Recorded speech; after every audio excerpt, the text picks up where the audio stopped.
సాయంత్రం సరదాగా బావతో కలిసి సాల్మియా సిటీ వచ్చాననమాట. చూస్తున్నారు కదా ఇక్కడ కన్‌స్ట్రక్షన్స్ ఎంత బ్యూటిఫుల్‌గా ఉన్నాయో. ఆర్కిటెక్చర్ అయితే చాలా ఇంప్రెసివ్‌గా ఉంటుంది.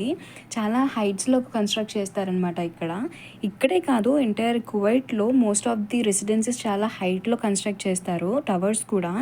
ఇక్కడ చూస్తున్నారు కదా స్ట్రీట్ ఫుడ్ అనేది బయట కాకుండా అలా చిన్న హాట్ స్పాట్‌లో పెట్టి సేల్ చేస్తారనమాట. ఇక్కడికైతే వచ్చేసి మెన్యూ చూసి లాస్ట్‌కి chicken sandwich, chicken pizza order చేశాము. శాండ్విచ్ అయితే వచ్చేసింది. టేస్ట్ అయితే నెక్స్ట్ లెవెల్ చాలా బాగుంది. మాకు బాగా నచ్చింది. దాని తర్వాత వేడివేడిగా పిజ్జా వచ్చేసిందనమాట. పిజ్జా చూసారు కదా ఎంత సాఫ్ట్‌గా ఉందో. చాలా సాఫ్ట్ అండ్ స్మూత్‌గా ఉంది. టేస్ట్ కూడా ఎక్సలెంట్ ఉందనమాట. కోక్‌తో ఫినిష్ చేసేసాము. స్ట్రీట్ ఫుడ్‌లో పానీపూరి స్కిప్ అయితే సాటిస్ఫాక్షన్ ఉండదు కదా! పానీపూరి కోసం సెర్చ్ చేస్తే నియర్ బై 5 మినిట్స్ డిస్టెన్స్‌లో ఒక మంచి పానీపూరి స్పాట్ ఉందని చెప్పి గూగుల్ సజెస్ట్ చేసిందనమాట. వెంటనే వెళ్ళిపోయామనమాట.